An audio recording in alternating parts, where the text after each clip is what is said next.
पप्पू यादव इन दिनों सबसे ज्यादा चर्चा में हैं। चर्चा की वजह है कि उन्होंने हाल ही में कांग्रेस के साथ अपना गठबंधन किया, जिसके बाद से लगातार वो कांग्रेस के गुण गाते नजर आ रहे हैं। अचानक से पप्पू यादव को पूर्णिया से इतना ज्यादा प्यार क्यों हो गया, ये इस वक्त चर्चा का विषय भी है।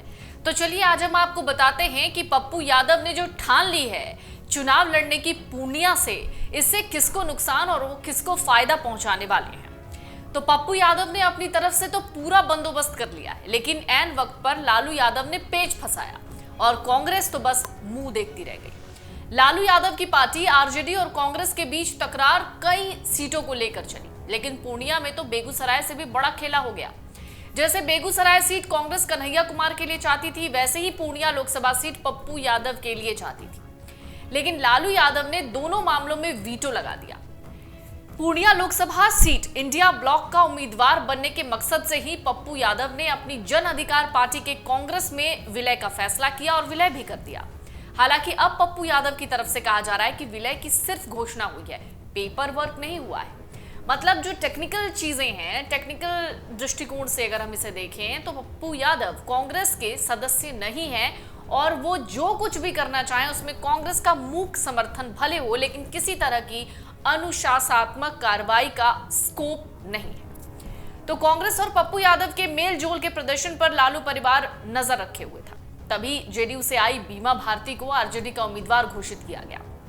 अच्छा, बीमा भारती ने जब नामांकन किया, फटाफट नामांकन किया और नामांकन करने के बाद उन्होंने एक बयान दिया। बीमा भारती ने अपने बयान में कहा कि वो पप्पू यादव का सपोर्ट पूर्णिया से चाहती हैं। अब इस बयान के कई मायने निकाले जा सकते हैं, कोई कसर बाकी ना रहे, इसलिए लालू यादव ने तेजस्वी यादव को पूर्णिया भी भेज दिया और बीमा भारती के समर्थन में रैली भी करा दी।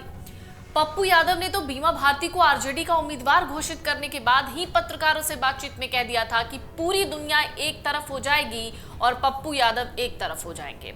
और उन्होंने ये भी कहा था कि तब भी हम पूर्णिया से अलग नहीं होंगे और ना ही दूर जाएंगे। मतलब उनका साफ था कि वो पूर्णिया से ही चुनाव लड़ेंगे। उनका यह भी कहना था कि पूर्णिया की हर माँ और बेटी मुझे बेटा या भाई मानती है। मैंने एक ही बार कह दिया, दुनिया छोड़ देंगे, पूर्णिया नहीं छोड़ेंगे। एक तरफ तो पप्पू यादव लालू यादव के साथ पुराने संबंधों की दुहाई देते हैं, लेकिन भड़ास भी उन्हीं पर निकालते हैं। लालू यादव के साथ गाढ़े वक्त में भी खड़े रहने की बात करते हुए कहते हैं, हो सकता है मेरी पूजा या इबादत में कोई कमी रह गई, लेकिन तभी वो लालू यादव पर बरस भी पड़ते हैं। असल में पप्पू यादव कांग्रेस में अपनी पार्टी के विलय से पहले लालू यादव से मिलने भी गए थे, शायद कुछ सेटलमेंट का कोई तरीका ढूंढने गए थे, लेकिन ऐसा हुआ नहीं। मुलाकात को लेकर पप्पू यादव बताते हैं, राजनीति अब बहुत गंदी हो गई है।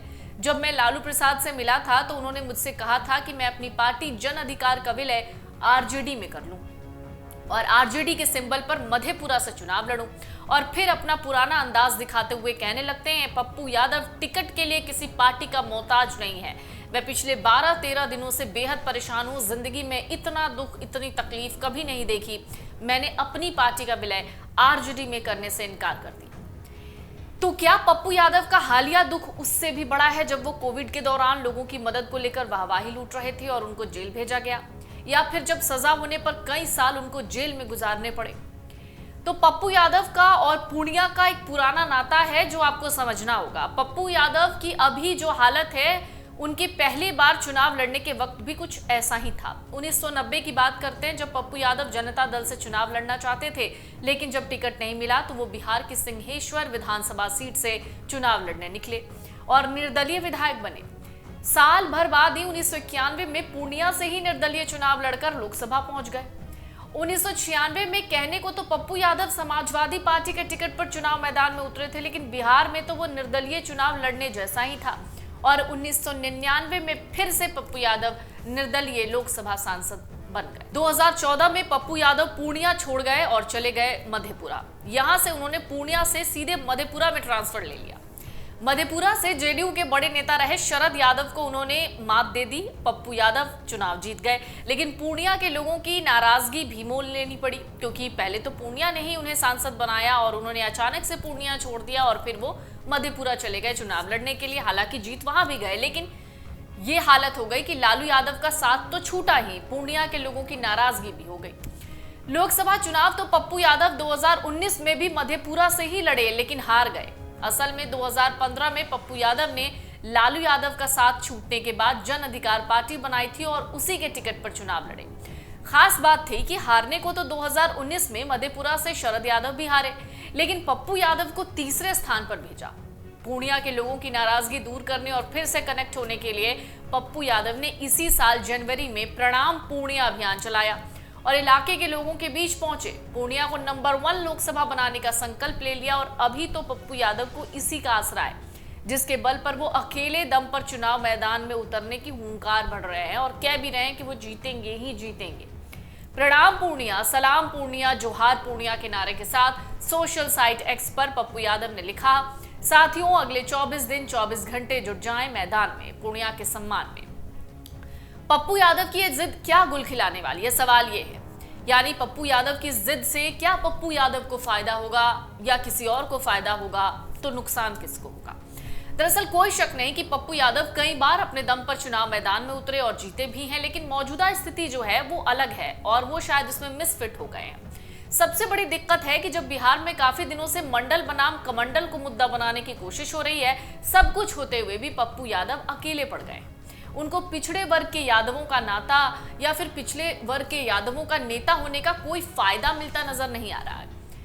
पप्पू यादव की ताकत काम आ सकती है बशर्ते वो सब हुआ होता जिस तैयारी में वो थे, यानी कांग्रेस का टिकट मिल जाता है या महागठबंधन के प्रत्याशी बन जाते तो उनकी ताकत भी काम आ सकती थी, लेकिन ऐसा हुआ ही नहीं है। पूर्णिया के चुनाव मैदान में इस वक्त मौजूदा जो सांसद हैं वो है संतोष कुशवाहा, जिनके साथ साथ अब पप्पू यादव को आरजेडी उम्मीदवार बीमा भारती से भी जूझना है। वो अकेले नहीं है, यानी संतोष कुशवाहा और बीमा भारती उनके ऑपोजिट हैं। ये सबसे बड़ी चुनौती पप्पू यादव के लिए। ये तो लालू यादव को भी मालूम है कि पप्पू यादव की वजह से बीमा भारती की उम्मीदवारी कमजोर पड़ सकती है। शायद इसलिए बीमा भारती ने एक बयान भी दिया कि उन्हें पप्पू यादव का सपोर्ट पूर्णिया में चाहिए, लेकिन लगता नहीं है कि पूर्णिया में लालू परिवार को हार या जीत से कोई मतलब है। अगर मतलब होता तो वो पप्पू यादव को फिर से खड़े ना होने देने का मौका देते। तो चलिए कुछ और भी बातें। एक बात ये भी है, पप्पू यादव चुनावी राजनीति में भले ही पिछड़ गए, लेकिन लोगों की मदद करने में कभी पीछे नहीं हटे। चाहे वो कोविड काल हो या फिर बाढ़ का वक्त हो, कई बार वो अक्सर लोगों की मदद करते हुए नजर आए। कई बार उनकी ऐसी तस्वीरें सामने आई जिसमें वो बाढ़ में कमर से ऊपर तक के पानी में लोगों की मदद करते हुए नजर आए और कई बार उनकी तस्वीरें और वीडियोस इस दौरान वायरल हुए थे।